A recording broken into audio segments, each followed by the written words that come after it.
En mi cumpleaños número 70, mi nuera alzó su copa brindando por la viejita que pronto se iría al asilo. Pronto solo será un recuerdo, dijo, y todos se rieron. El lunes siguiente, liquidé mi patrimonio de $8 millones y me embarqué en un crucero. Me alegra tenerte aquí. Sigue mi historia hasta el final y comenta desde qué ciudad me estás leyendo para saber hasta dónde ha llegado mi historia. Jamás imaginé que cumplir 70 se sentiría así, no como una celebración, sino como un velorio donde estoy viva para escuchar mi propio discurso fúnebre. El restaurante era hermoso, hay que decirlo. Mi hijo Miguel había reservado un salón privado en Maison Clara, el restaurante francés elegante del centro. Candelabros de cristal colgaban del techo, bañando con una luz cálida los manteles blancos de lino. Un pastel de cumpleaños adornado, con flores de azúcar delicadas, esperaba en una mesa auxiliar. Todo se veía impecable, pero debía haberlo presentido. Pasé la tarde arreglándome, poniéndome mi vestido azul marino favorito, ese que a mi difunto esposo Rafael siempre le encantaba. «Te ves como una reina con ese color, Bai», solía decirme. Llevaba el collar de perlas que me regaló en nuestro aniversario número 40 y me peiné el cabello plateado en ondas suaves. Quería lucir lo mejor posible. Al fin y al cabo, llegar a los 70 era un hito. Cuando llegué, Miguel me dio un beso en la mejilla. Su colonia de marca casi me hizo toser. «Feliz cumpleaños, mamá», me dijo, pero sus ojos ya andaban saltando por todo el salón, revisando el celular. Mi nieto Emilio, de 16, y pegado al teléfono como si fuera una extremidad más, murmuró un saludo sin siquiera levantar la mirada. Pero fue Jimena, mi nuera, quien realmente se adueñó del lugar con su vestido rojo de diseñador y sus joyas brillantes. Me saludó con un beso al aire, cuidando no arruinar su labial. «Lola, querida, sí llegaste», dijo, como si pudiera olvidarse una de su propia cena de cumpleaños. Durante años intenté querer a Jimena como a una hija. Cuando Miguel la trajo a casa hace 15 años, la recibí con los brazos abiertos. Le enseñé las recetas de la familia, le conté historias de Rafael, la integré en nuestras tradiciones, incluso les regalé el enganche de su casa como regalo de bodas, pero nada fue suficiente para Jimena. La cena transcurrió entre conversaciones huecas. Miguel habló de su ascenso, Jimena de su nuevo puesto en un comité de caridad y Emilio de que necesitaba un coche nuevo. Nadie me preguntó nada sobre mi vida, mis clases de pintura semanales, ni el jardín comunitario que ayudé a fundar. Luego vino el brindis con champaña. Jimena se levantó, copa en mano, acaparando todas las miradas. «Quiero proponer un brindis», anunció, su voz llenando el salón. «Por Lola en su cumpleaños número 70. Sonreí conmovida por lo que pensé que era un gesto sincero. «Por la viejita que pronto estará en un asilo», continuó, sin perder la sonrisa. «Pronto solo serás un recuerdo para todos nosotros». La sala estalló en carcajadas. Miguel se rió, sacudiendo la cabeza como si su esposa acabara de decir el chiste más ingenioso del mundo. Emilio soltó una risita mientras levantaba la vista de su celular por primera vez en toda la noche. Hasta el mesero, parado junto a la pared, tuvo que aguantarse la sonrisa. Yo me quedé inmóvil, la copa de champaña a medio camino de mis labios. Las palabras flotaban en el aire como veneno. «Vamos, Lola, solo fue una broma», dijo Jimena al notar mi cara. «No seas tan delicada. Todos sabemos lo independiente que eres». La forma en que dijo independiente sonó como si hablara de una enfermedad. Fingí una sonrisa y alcé mi copa, tomando un pequeño sorbo. La champaña tenía un sabor amargo. «Discurso, mamá», gritó Miguel. «Te toca brindar». Me levanté despacio, con las piernas temblorosas. ¿Qué podía decir? ¿Que su crueldad por fin había atravesado la armadura que construí durante años de menosprecios y comentarios sutiles? ¿Que en ese momento entendí que ninguno de ellos realmente me veía como una persona con sentimientos, sueños y dignidad? «Gracias a todos por venir», dije en cambio. con una voz más firme de lo que sentía. Es una bendición llegar a los 70 rodeada de familia. La mentira sabía peor que la champaña. El resto de la noche pasó como en neblina. Sonreí cuando era necesario. Comí pastel que no me sabía a nada y abrí regalos que claramente fueron comprados al apuro por la asistente de Miguel. Solo podía escuchar el brindis de Jimena repitiéndose en mi cabeza junto con las carcajadas que lo siguieron. Cuando Miguel me dejó en casa, esa hermosa casa colonial que compartí con Rafael por 40 años, saldada con el seguro de vida cuando él murió, me dio un beso en la mejilla. Estuvo increíble la cena, mamá. Nos vemos en el almuerzo del domingo. Asentí sin pensar. El almuerzo del domingo, donde yo cocinaría para todos mientras Jimena criticaba mi decoración y Miguel revisaba sus correos. Ya adentro cerré con llave y dejé que las lágrimas salieran. Lloré como no lo hacía desde el funeral de Rafael hace 5 años.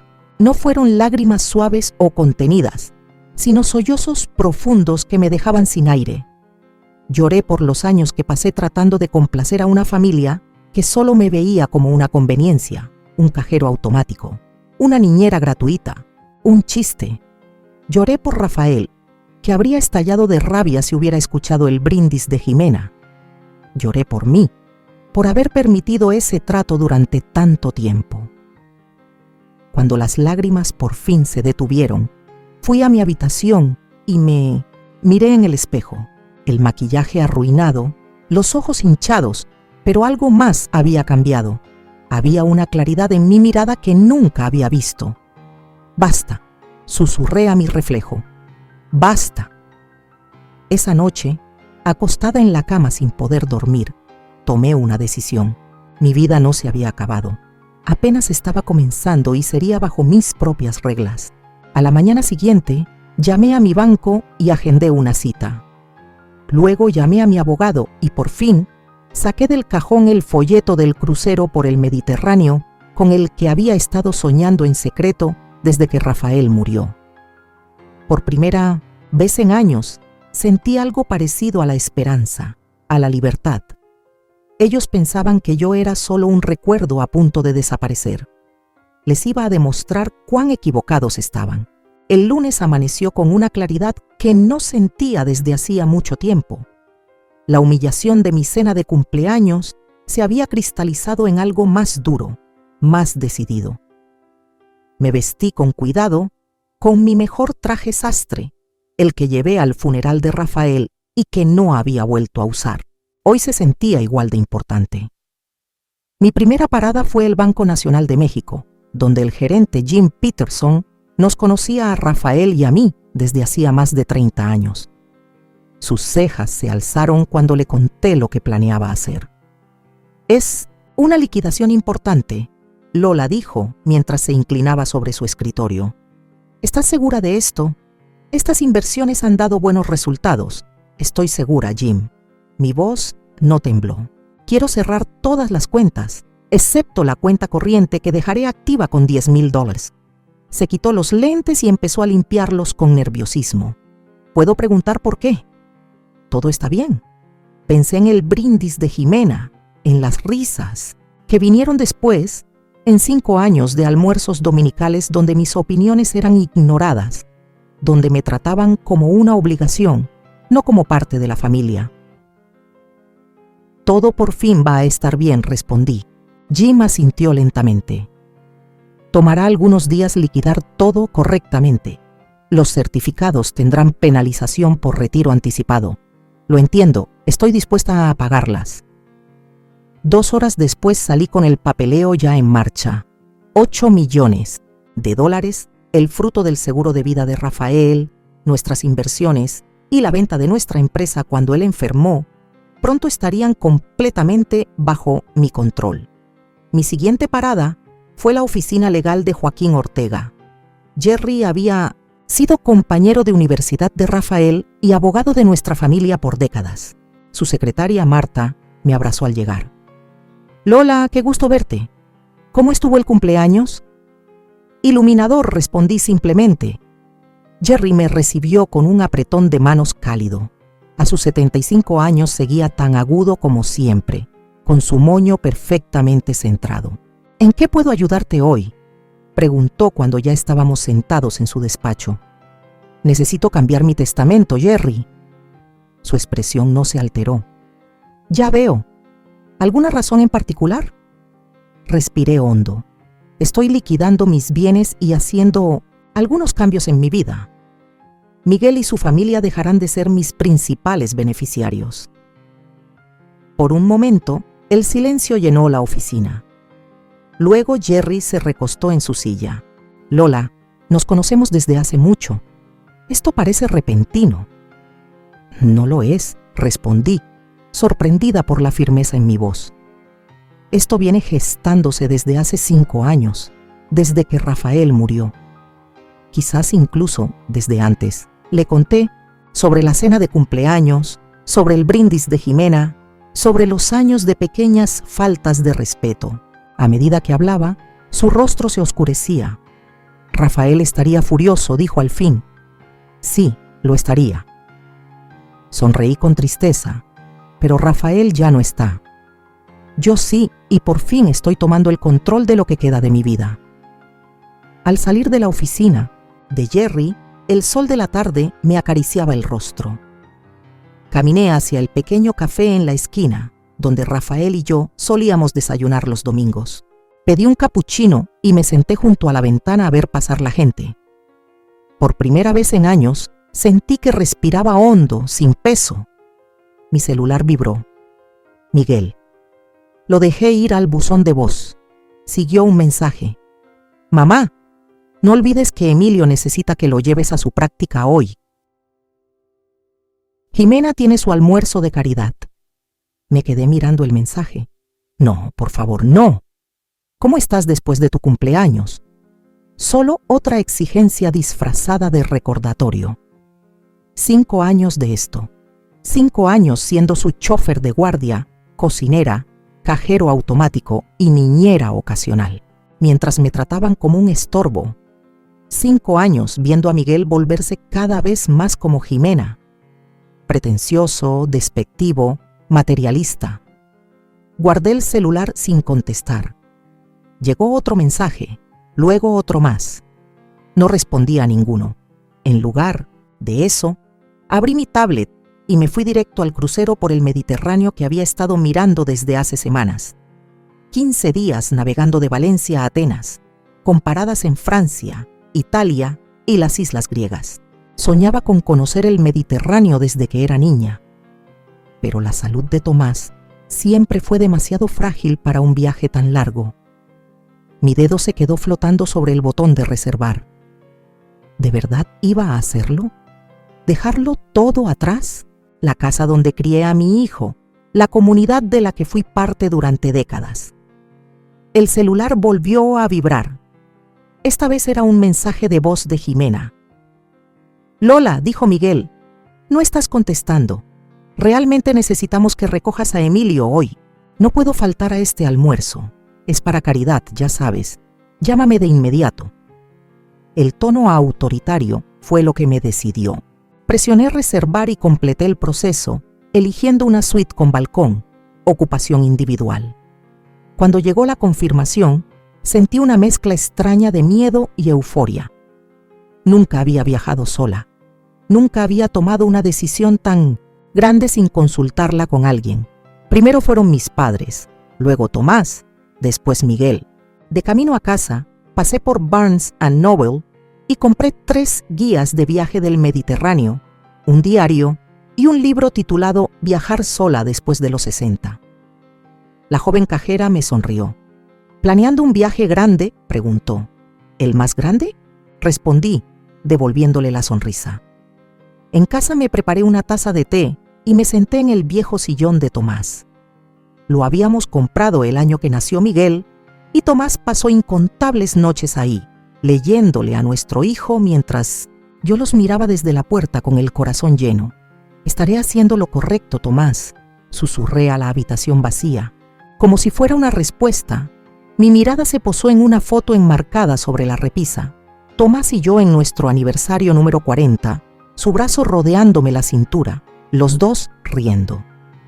Ese día renovamos nuestros votos, prometiéndonos otra vez cuidarnos hasta que la muerte nos separara. Pero nunca imaginamos el tipo de muerte que vendría para nuestra familia.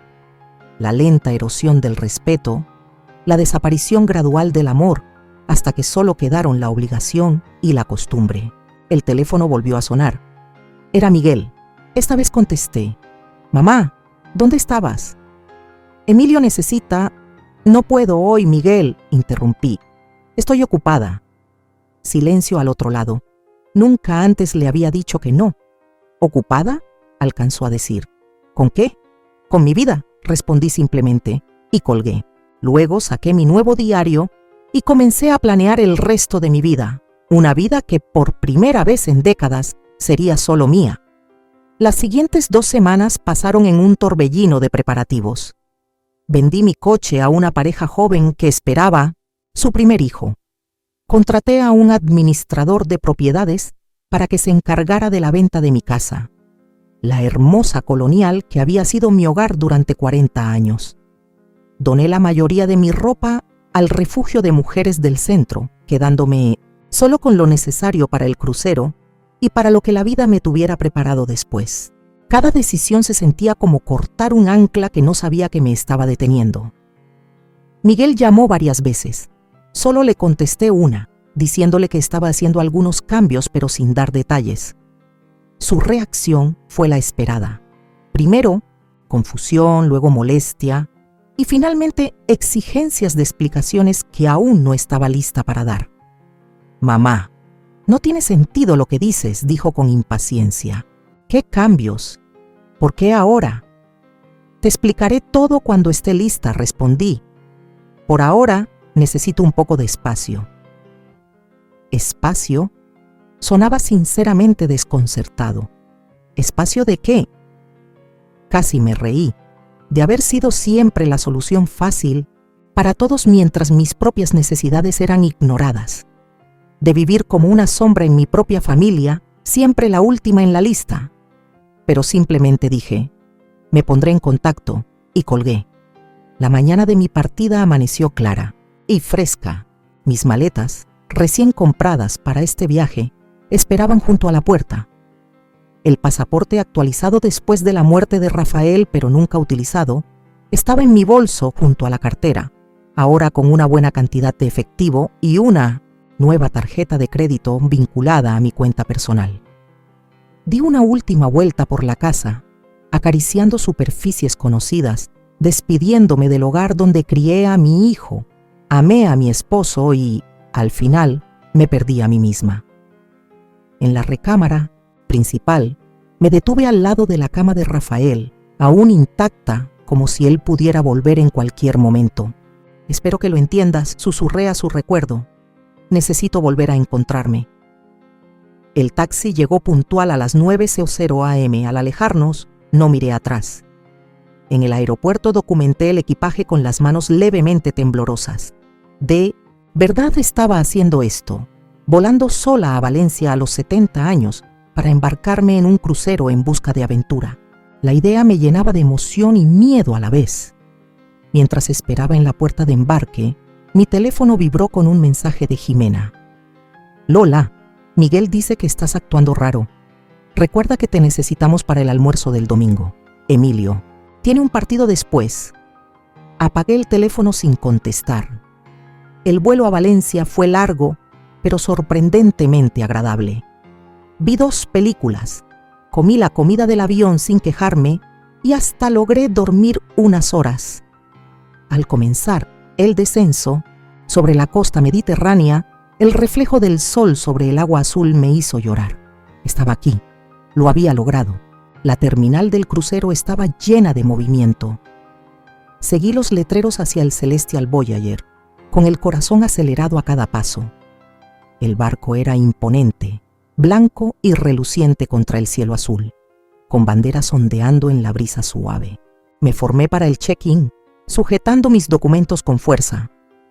¿Primer crucero?, preguntó la mujer detrás de mí, con un acento americano que me resultó curiosamente reconfortante. Me giré y vi a una mujer delgada, más o menos de 1960, mi edad, con el cabello corto y plateado, y unos ojos azules muy vivos. Su sonrisa era cálida y cómplice. ¿Se me nota tanto?, pregunté devolviéndole la sonrisa. Tienes esa mirada de emoción mezclada con terror, dijo riéndose. La recuerdo bien de mi primer viaje sola. ¿Viaje sola?, repetí, saboreando las palabras. Sí, supongo que eso es esto. Soy Pilar, dijo extendiendo la mano. Pilar Reynolds. Lola Harrington, respondí, estrechando su mano. Un gusto conocerte. Pues Lola Harrington, dijo con una chispa en los ojos. ¿Qué tal si cenamos juntas esta noche? Las primeras noches pueden ser difíciles cuando una está sola. Dudé solo un segundo antes de asentir. Me encantaría. Después del check-in, encontré mi camarote en el piso 8.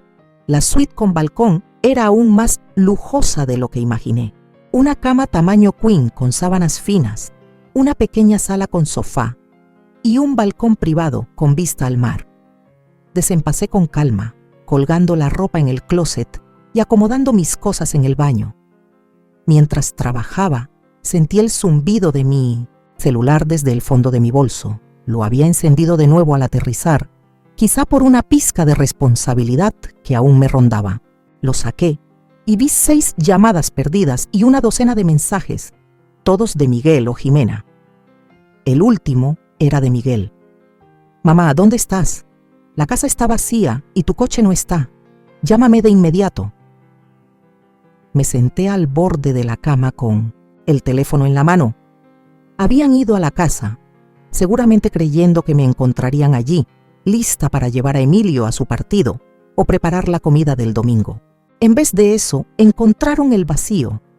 Ahora estaban en crisis, no porque se preocuparan por mí, sino porque sus vidas perfectamente organizadas se habían salido del guión. Un pinchazo de culpa me atravesó el pecho. ¿Estaba siendo egoísta por alejarme sin dar explicaciones? ¿Qué clase de madre hace eso? Pero entonces recordé el brindis de Jimena, la risa cruel, los años en que me dieron por sentada.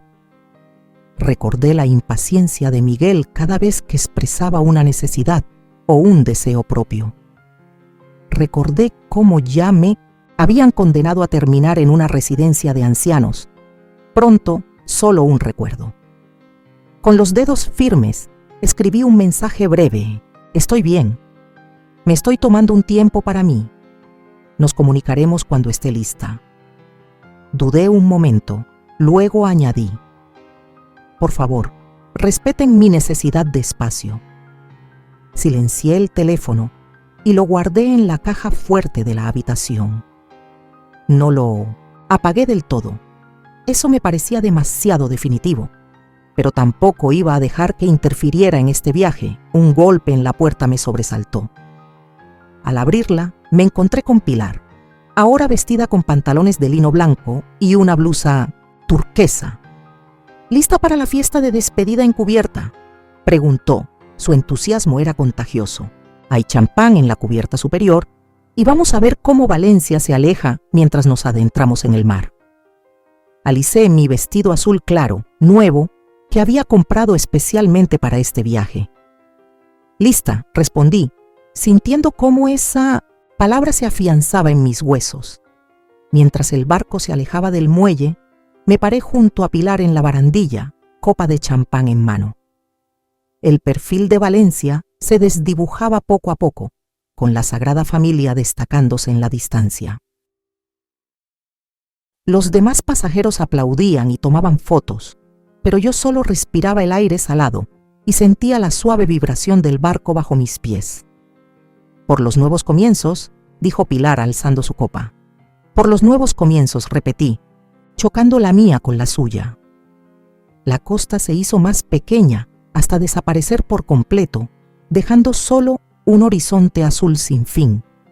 Y por primera vez en años, sentí que el peso de las expectativas se despegaba de mis hombros. Era libre. Para el 5.º día del crucero, ya me había acostumbrado a un ritmo que me resultaba nuevo y a la vez extrañamente natural. Cada mañana me despertaba temprano para ver el amanecer desde mi balcón, envuelta en el suave albornoz que daba la naviera. Pedía café a la habitación y luego me reunía con Pilar para desayunar en el comedor principal. Pilar Reynolds se había vuelto mi guía inesperada en este mundo de independencia.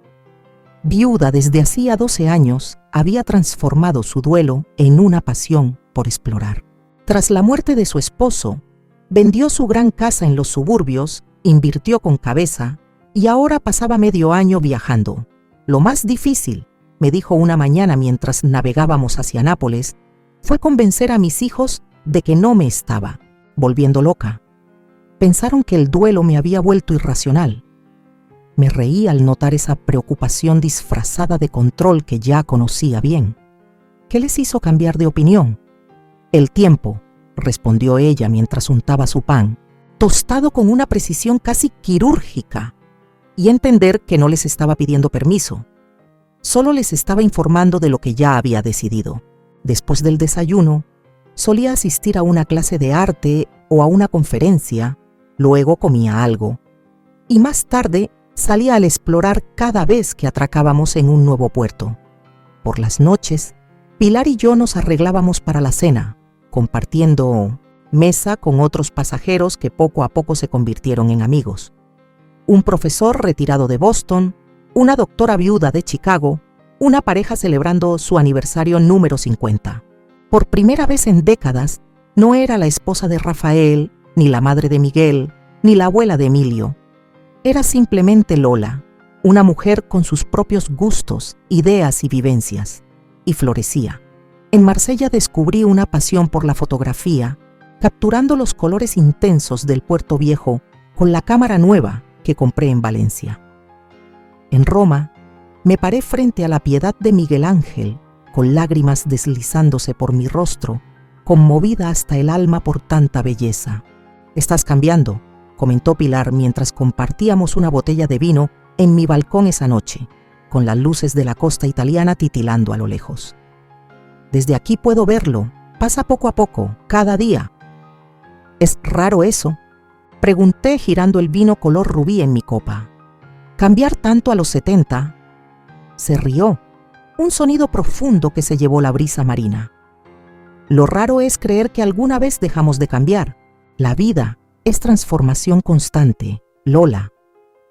La tragedia es cuando dejamos que otros nos congelen en un solo lugar». Pensé en Miguel y Jimena, en cómo poco a poco me habían reducido a una sola dimensión, una figura útil, siempre disponible, nunca una molestia. ¿Cómo permití que eso pasara? La respuesta llegó con una claridad que me sorprendió. Había confundido el amor con la utilidad. En algún punto, comencé a valorar mi existencia por cuánto me necesitaban y no por cuánto me respetaban. A la mañana siguiente, al atracar en Nápoles, revisé mi teléfono por primera vez en días. 27 llamadas perdidas, decenas de mensajes, cada vez más desesperados. «Mamá, ¿dónde estás? Esto ya no tiene gracia. Llamamos a la policía. Están tratándolo como una desaparición. Por favor, solo dinos que estás bien». El último, enviado apenas unas horas antes, era distinto. «Mamá, soy Miguel. Encontré la carta de la naviera. ¿Por qué no nos dijiste nada? ¿Por qué simplemente te fuiste así?» Así que finalmente descubrieron a dónde me había ido. Seguramente el administrador del edificio les reenviaría a mí correspondencia. Sentí un peso en el estómago. Nunca quise causar tanta alarma. A pesar de todo, no quería que Miguel pensara que estaba en peligro, pero tampoco estaba lista para enfrentar el interrogatorio que vendría si llamaba. Después de pensarlo bien, envié un correo breve. «Miguel, estoy bien y a salvo en mi crucero por el Mediterráneo. Necesitaba un tiempo para mí, después de años de poner a todos por delante. Lamento haberte preocupado, pero por favor entiende que este viaje significa mucho para mí. Me pondré en contacto contigo cuando regrese a Estados Unidos. Mientras tanto, te pido que respetes mi privacidad. Con cariño, mamá». Presioné enviar y apagué el celular de nuevo. Nápoles me esperaba con sus callejuelas angostas y siglos de historia. No iba a permitir que la culpa manchara un día tan valioso. Esa tarde, mientras Pilar y yo recorríamos las ruinas de Pompeya, me sentí hipnotizada por los moldes de yeso de las víctimas finales de la ciudad. Hombres, mujeres y niños congelados en sus últimos segundos cuando el Vesubio explotó en el año 79. Sus formas eran inquietantes, pero había una belleza extraña en su humanidad. No hubo advertencia alguna, nos explicó el guía. No tuvieron tiempo de huir. Me quedé mirando la figura de una mujer con los brazos en alto, como intentando protegerse de lo inevitable. ¿Cuántas señales ignoré en mi propia vida? ¿Cuántas veces sentí los temblores del descontento, pero me convencí de que la erupción nunca llegaría? «Estás pensando en tu familia», dijo Pilar en voz baja mientras volvíamos al barco. Asentí, sorprendida por su intuición. Me sigo preguntando si hice lo correcto al irme así, sin una explicación. «¿Te habrían escuchado si lo intentabas?», preguntó. La duda quedó flotando entre nosotras, sin respuesta pero cargada de verdad. No me habrían escuchado. Habrían descartado mis emociones, tachándome de exagerada o sensible. Habrían hecho promesas vacías, solo para que todo siguiera igual. Esa noche, mientras el barco se dirigía a Grecia, recibí una llamada inesperada en el teléfono del camarote. El corazón me dio un vuelco, pensando que tal vez era el personal del barco informando de una emergencia desde casa. Pero era el director del crucero, preguntando si estaría dispuesta a compartir algunas de mis fotos en la galería de arte del barco. Otro pasajero me había visto tomar fotos en el puerto y comentó al personal sobre mi ojo extraordinario para la composición. ¿Yo?, pregunté, verdaderamente sorprendida. Pero si soy una aficionada, a veces las miradas más frescas vienen de quienes no aprendieron las reglas, respondió. 2 días después, 5 de mis fotografías impresas y enmarcadas por el centro fotográfico del barco colgaban en la galería junto a obras de artistas profesionales. Ver mi nombre en los pequeños letreros a un lado de cada imagen me resultaba extraño, como si perteneciera a otra persona. Lola Harrington, Estados Unidos. Mientras estaba en la galería durante la inauguración, con una copa de champán en la mano, pasajeros que nunca había visto se acercaron a felicitarme. Me preguntaron sobre mis técnicas, mi inspiración, mi experiencia como fotógrafa. En realidad acabo de comenzar, confesé a una pareja australiana. Este crucero es mi primera aventura seria con una cámara. Tienes un talento natural, dijo la mujer. La manera en que capturas la luz es muy especial. Más tarde, el fotógrafo oficial del barco se me acercó con una propuesta para comprar 2 de mis impresiones y agregarlas a la colección permanente que se exhibe en el comedor principal. Me quedé tan pasmada que Pilar tuvo que darme un codazo para que reaccionara. Esa noche, ya en mi camarote, me senté en el balcón viendo cómo la luna se reflejaba en las olas, bailando con el vaivén del mar. Una brisa tibia del Mediterráneo acariciaba mi piel mientras repasaba los acontecimientos del día. ¿Quién era esa mujer que tomaba fotos dignas de una galería? Que recibía halagos sin encogerse de hombros ni disculparse, que caminaba con seguridad por ciudades ajenas y cenaba con desconocidos que de pronto parecían viejos amigos. Era yo. Me di cuenta de que siempre había sido yo, enterrada bajo capas de deberes y expectativas, y ahora, como mariposa saliendo del capullo, por fin extendía las alas. El celular seguía apagado, descansando sobre la mesita de noche. Miguel y su familia se sentían lejanos, como parte de otra vida, una que cuidadosamente había doblado y guardado como ropa de invierno en pleno verano. Mañana llegaríamos a Santorini. Ya había decidido inscribirme en una clase de acuarela que ofrecían en la isla para intentar capturar las cúpulas azules y los edificios blancos en otro tipo de lienzo. Ya no solo estaba sobreviviendo, estaba viviendo, descubriendo, transformándome. y no pensaba volver a ser la mujer que fui antes. Capítulo 5. El regreso, pero en sus propios términos. El crucero por el Mediterráneo, que debía durar 15 días, se alargó primero a 30 y luego a 45. Al llegar a Atenas, destino final del itinerario original, Pilar Memimex convenció de seguir con ella el viaje del barco rumbo a Estambul y el Mar Negro. ¿Para qué apurarte a volver?, preguntó mientras compartíamos un ouzo en una pequeña taberna con vista a la Acrópolis. ¿Qué te espera allá que no pueda esperar un poco más? No se me ocurrió ni una sola razón para decir que no. Esas semanas adicionales fueron un regalo que me hice sin culpa. Exploré ruinas antiguas en Éfeso, me perdí en el Gran Bazar de Estambul y vi el amanecer sobre el Mar Negro desde la cubierta del barco. Seguí tomando fotos, ahora con más confianza, y hasta vendí 3 impresiones a otros pasajeros. Pero al final, ese viaje prolongado llegó a su fin. Cuando el barco atracó de nuevo en Valencia, sentí una mezcla extraña de tristeza y determinación. Ya no era la misma mujer que había subido a ese barco casi 2 meses atrás. Y ahora, ¿qué vas a hacer?, preguntó Pilar mientras intercambiábamos nuestros datos. Ella seguiría a un retiro de fotografía en la Provenza y me había invitado también. Necesito volver a casa, dije, sorprendida por la firmeza de mis propias palabras. No para quedarme, sino para cerrar los asuntos como debe ser. Ella asintió, comprendiendo lo que yo aún no podía decir en voz alta.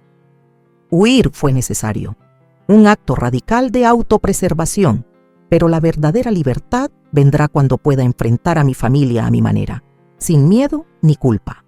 El vuelo de regreso a los Estados me dio tiempo para prepararme.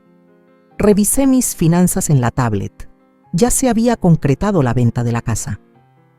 Mientras navegaba el mar, haciendo crecer mi fondo de ahorro, compré sin ver, salvo por recorridos, virtuales, un pequeño condominio en una zona céntrica y vibrante. Era moderno, manejable y, lo más importante, solo mío. Al encender el celular después de aterrizar, estalló con notificaciones. Las deslicé rápidamente, viendo cómo los mensajes de Miguel pasaban de la furia a la preocupación y, finalmente, a una especie de aceptación sombría. El último, enviado hace apenas 2 días, tenía un tono inusualmente reflexivo. Mamá, no entiendo por qué te fuiste así, pero espero que estés encontrando lo que estás buscando. Te extrañamos. Emilio sigue preguntando por ti. Por favor, vuelve a casa. Casa. Ahora esa palabra sonaba vacía. Mi casa ya no existía. La vendí. Mis cosas estaban guardadas o donadas. Casa ya no era un lugar, sino una sensación. La sensación de ser fiel a mí misma. Me registré en un hotel en vez de llamarle a Miguel de inmediato. Necesitaba una noche más de independencia, una mañana más despertando sin deberle explicaciones a nadie. Al día siguiente, renté un coche y manejé hacia la enorme casa suburbana de Miguel y Jimena. El camino, aunque conocido, me resultó ajeno, como si estuviera recorriendo los recuerdos de otra persona. Cuando llegué a su cochera, me quedé sentada unos segundos, juntando valor. La puerta se abrió antes de que pudiera tocar. Miguel estaba ahí. Su rostro mostraba una mezcla extraña de alivio y cansancio. Mamá, dijo con la voz quebrada. Volviste. Volví, confirmé, entrando cuando él se hizo a un lado. La casa estaba, igual que la recordaba, decorada con el gusto sobrio de Jimena, impecable hasta parecer que nadie vivía allí. Emilio estaba sentado en la barra de la cocina y sus ojos se agrandaron al verme. «¡Abuela!», exclamó con más entusiasmo del que le había visto en años. «Te ves diferente». Sonreí, tocando mi cabello, ahora corto y moderno, muy distinto al estilo conservador que llevé por décadas. Mi ropa también había cambiado. Una blusa color coral, pantalones blancos comprados en Santorini y un collar turquesa hecho por un artesano en Estambul. ¿Dónde está Jimena?, pregunté, notando su ausencia. En Pilates, respondió Miguel, observándome como si fuera un acertijo imposible. Volverá pronto. Mamá, ¿qué pasó? ¿Por qué te fuiste así sin más? Dejé el bolso y me senté en la isla de la cocina. Necesitaba reencontrarme. Frunció el ceño. ¿Reencontrarte? Mamá, tienes 70 años, no 17. La antigua yo habría sentido el golpe de su tono desdeñoso. La nueva yo solo sonrió. Ese es exactamente el problema, Miguel. De algún modo, todos hemos creído que después de cierta edad, las mujeres deben apagarse, volverse convenientes, dejar de soñar, de necesitar. Sorprendentemente, Emilio asintió, como en ese brindis en tu cumpleaños. Eso fue cruel. Miguel tuvo la decencia de verse incómodo. Fue solo el humor de Jimena. No lo dijo en serio. Dijo exactamente lo que quería decir, respondí con calma. Y todos ustedes también, cuando se rieron. La puerta principal se abrió y se oyó la voz de Jimena. Miguel, ¿de quién es el coche en la entrada? Apareció en el umbral de la cocina con el tapete de yoga bajo el brazo y su expresión se congeló al verme. Lola, dijo, recuperando rápido la compostura, volviste de tu aventura. La forma en que dijo aventura sonó a travesura infantil, algo embarazoso que debía olvidarse. Hace 6 meses habría aceptado esa manera de ver las cosas, deseando apaciguar los ánimos y recuperar mi lugar en la familia. Pero eso ya no. He vuelto, confirmé, pero no para quedarme. Miguel levantó la cabeza de golpe. ¿Qué quieres decir? Vendí la casa, dije. Compré un departamento en el centro. Me mudo la próxima semana. ¿Al centro?, repitió Jimena sorprendida. Pero eso está muy lejos de nosotros. ¿Cómo vas a ayudar con los horarios de Emilio o las comidas de los domingos? Ahí estaba. La suposición de que mi valor residía en lo que podía hacer por ellos. No en mi compañía, ni en mi sabiduría, ni en mi amor, solo en mi disponibilidad. Ya no llevaré a Emilio, dije con suavidad, y tampoco organizaré almuerzos dominicales, pero estaré encantada de verlos en algún restaurante, quizá una vez al mes. Miguel me miraba como si hablara en otro idioma. Mamá, ¿qué estás diciendo? ¿Y la familia? ¿Y nosotros? Digo que los amo, respondí, sintiéndolo de verdad a pesar de todo. Pero también me amo a mí misma ahora, y no voy a volver a dejar que me traten como una herramienta útil en lugar de una persona. Esto es absurdo, soltó Jimena, perdiendo la compostura. No puedes cambiar las reglas así, después de tanto tiempo. Dependemos de ti. Ese es el problema, dije, mirándola de frente. Ustedes dependen de mí, pero no me respetan. El silencio que siguió pesaba como plomo. Emilio, mostrando una sabiduría que superaba sus 16 años, fue quien lo rompió. La abuela tiene razón, dijo en voz baja. La hemos dado por sentada. Jimena le lanzó una mirada que podría haber marchitado flores. Miguel solo parecía perdido, como si despertara en un mundo que ya no reconocía. No los estoy sacando de mi vida, les aseguré con un tono más suave.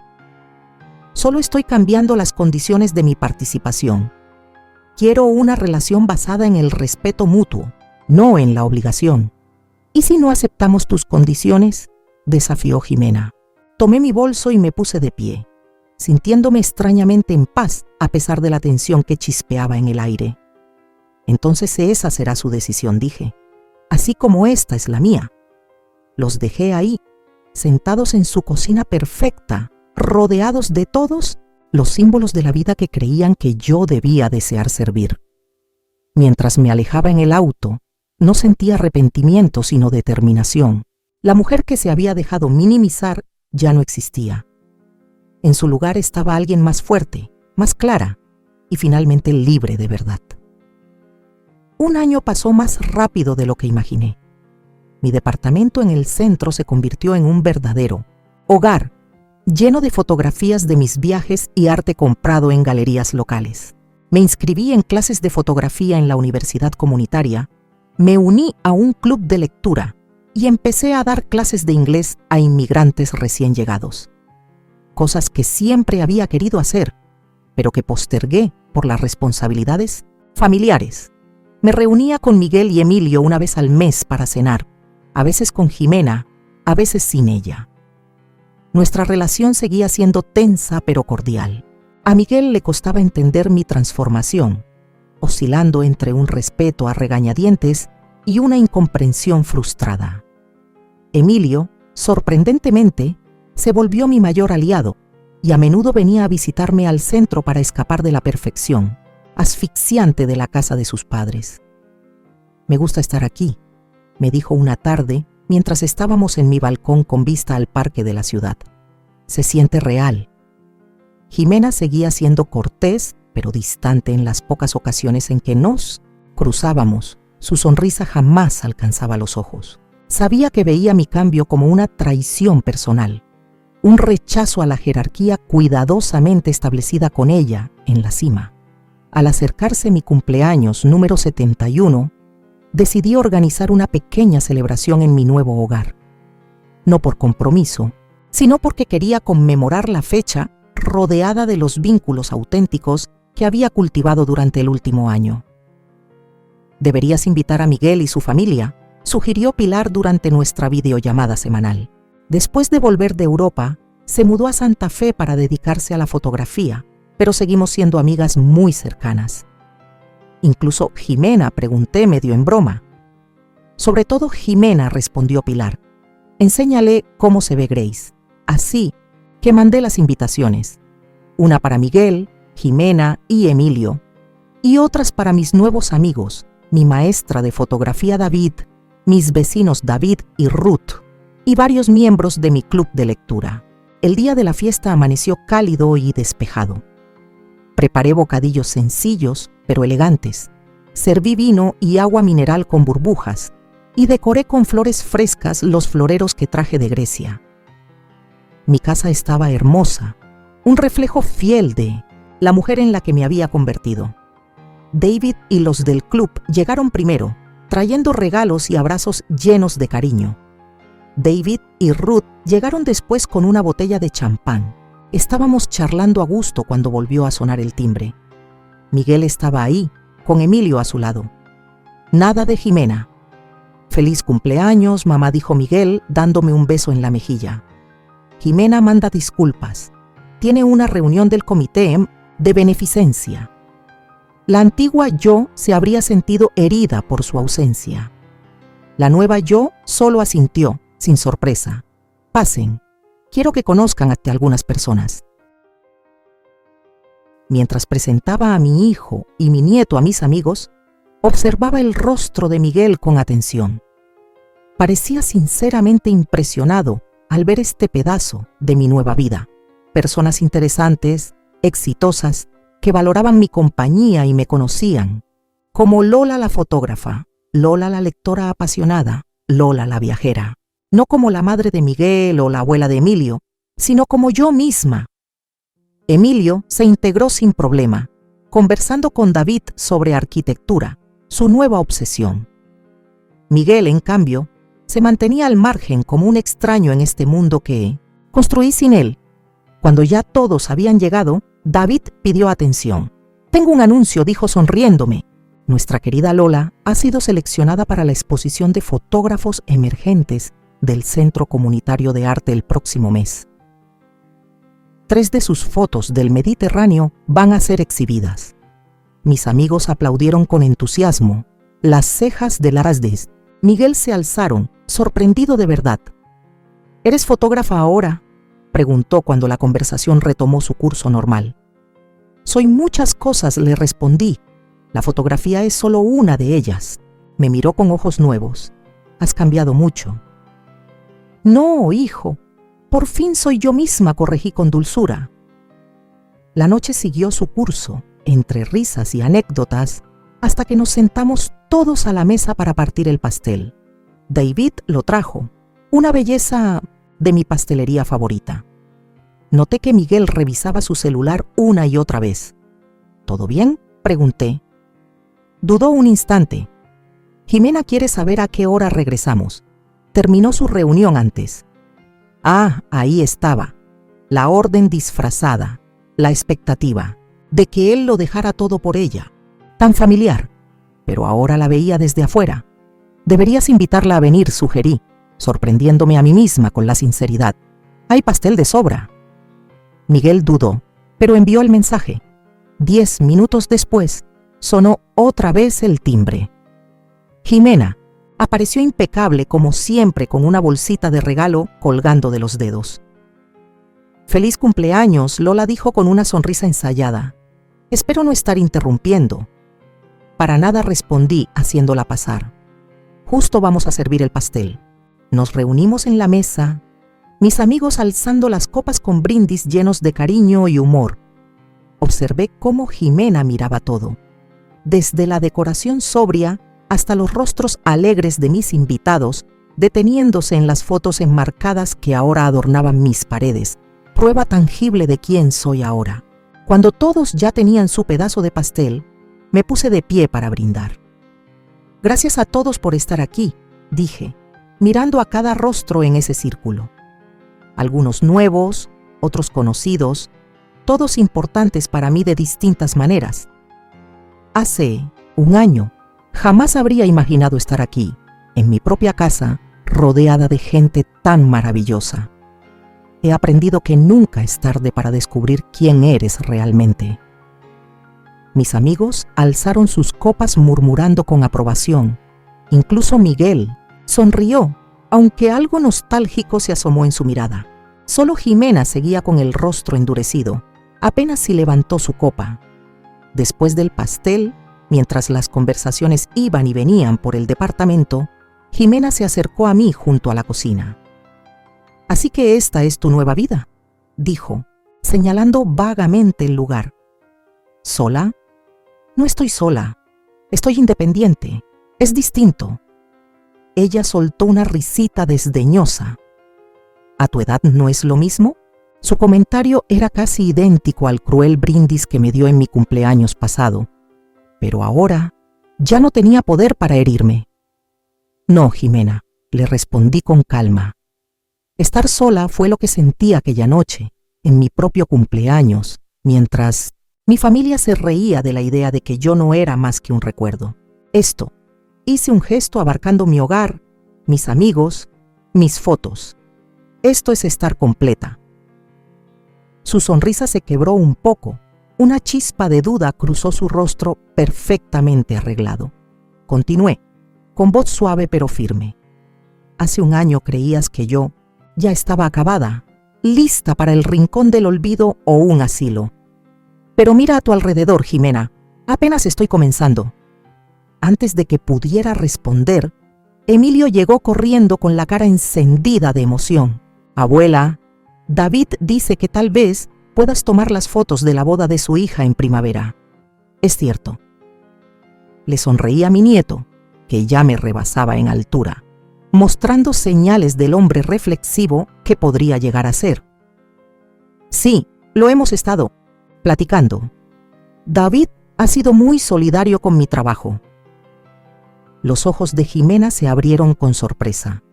«¿Estás haciendo fotografía profesional?» «Semiprofesional», aclaré. «Todavía estoy aprendiendo, pero sí, ya me han pagado por mi trabajo». Algo cambió en su expresión, como si estuviera forzada a reevaluarme. Tal vez, por primera vez, me estaba viendo como una persona con vida propia, no solo como una extensión de la familia de su esposo o un recurso conveniente.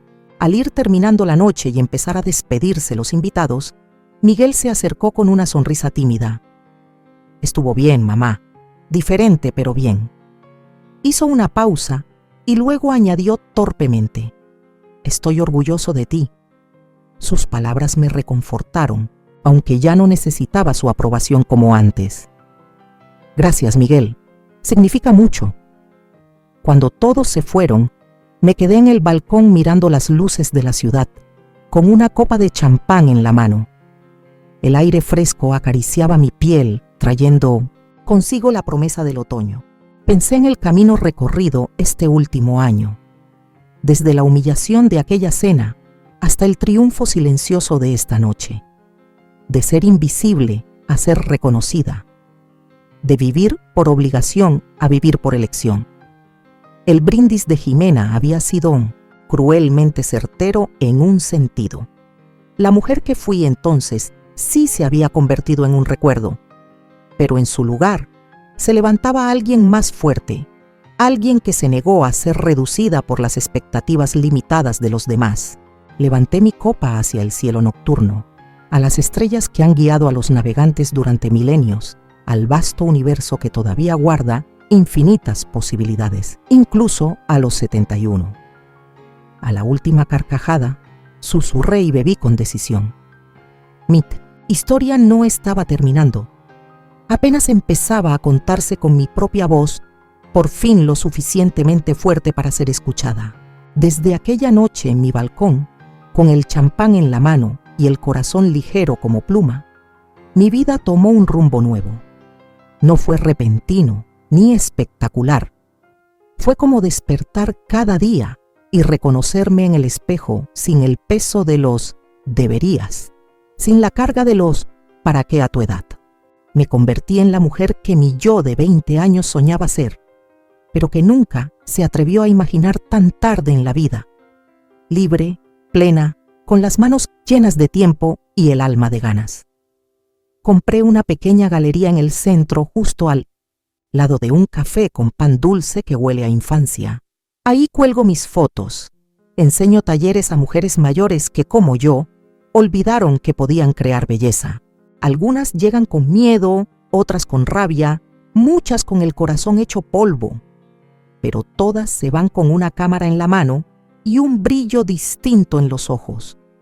A veces solo necesitan a alguien que les diga, todavía puedes. Los domingos ya no son para cocinar para otros, sino para compartir pan con quienes de verdad me nutren el espíritu. Emilio viene seguido, sin avisar. Nos sentamos en la terraza y hablamos de arte, de injusticias, de sueños. Me dice que quiere estudiar arquitectura, pero que le gustaría hacer algo que también sane a la gente. Le sonrío y le digo que las casas también curan. El silencio entre nosotros ya no es incómodo, es como un abrazo. Miguel me llama cada semana. A veces hablamos mucho, a veces solo escuchamos nuestras respiraciones. Está aprendiendo a conocerme de nuevo, y yo a él. No hemos curado todo, pero por fin hay voluntad. Jimena, bueno, ella sigue siendo un muro, pero ya no es mi tarea derribarlo. He aprendido que no todos los vínculos merecen una segunda oportunidad. Algunos solo sirven para mostrarte cuán lejos has llegado. Viajar se volvió parte de mí. Cada año visito un nuevo lugar y siempre escribo postales a mí misma. Me las envío al regresar. Es mi forma de recordarme quién fui en ese lugar, qué aprendí, qué dejé atrás. Tengo una caja llena de esas postales. Algún día tal vez Emilio las lea, o tal vez no. No importa, son para mí. He amado de nuevo, no como a Rafael. Eso fue único, pero conocí a un hombre en Oaxaca, en un taller de papel hecho a mano. Era sencillo, con las manos ásperas y una voz que parecía canción. Me enseñó a bailar danzón sin miedo al ridículo. No vivimos juntos, no nos prometimos eternidades. Solo compartimos cafés, paseos y silencios. Y eso basta, porque ahora sé que el amor también puede ser suave. A veces, en noches como esta, me siento junto a la ventana con un mezcal suave y una manta sobre las piernas. Veo las luces de la ciudad y escucho los ecos de mi antigua vida como quien oye una vieja canción, familiar, nostálgica, pero ya no dolorosa. Entiendo que no fue en vano. Cada herida me trajo aquí. Cada desprecio me empujó a buscarme. La lección más grande que aprendí es esta. No estamos obligadas a morir en la misma historia que nos rompió. Podemos cerrar el libro, prender una vela y escribir otro con tinta nueva. No importa la edad. No importa cuán sola te sientas. Siempre puedes empezar otra vez si te atreves a hacerte la pregunta más importante. ¿Quién quiero ser ahora? Hoy tengo 73 años. Mi piel es mapa de tiempo, pero mis ojos aún brillan como faroles encendidos. Ya no me disculpo por existir. No minimizo mi voz. No me escondo detrás de sonrisas para no incomodar. Me río fuerte, lloro sin vergüenza y camino con paso firme hacia donde me nazca. Esta es mi vida nueva. No perfecta, pero mía. Y si tú, que me lees desde algún rincón del mundo, estás preguntándote si aún puedes cambiar tu historia, la respuesta es sí. Sí, puedes. Ahora, tengo curiosidad por ti, que escuchaste mi historia. ¿Qué harías tú si estuvieras en mi lugar? ¿Has pasado por algo parecido? Déjame tu comentario abajo. Y mientras tanto, te dejo en la pantalla final 2 historias más, que son de las favoritas del canal, y seguro te van a sorprender. Gracias por ver hasta el final.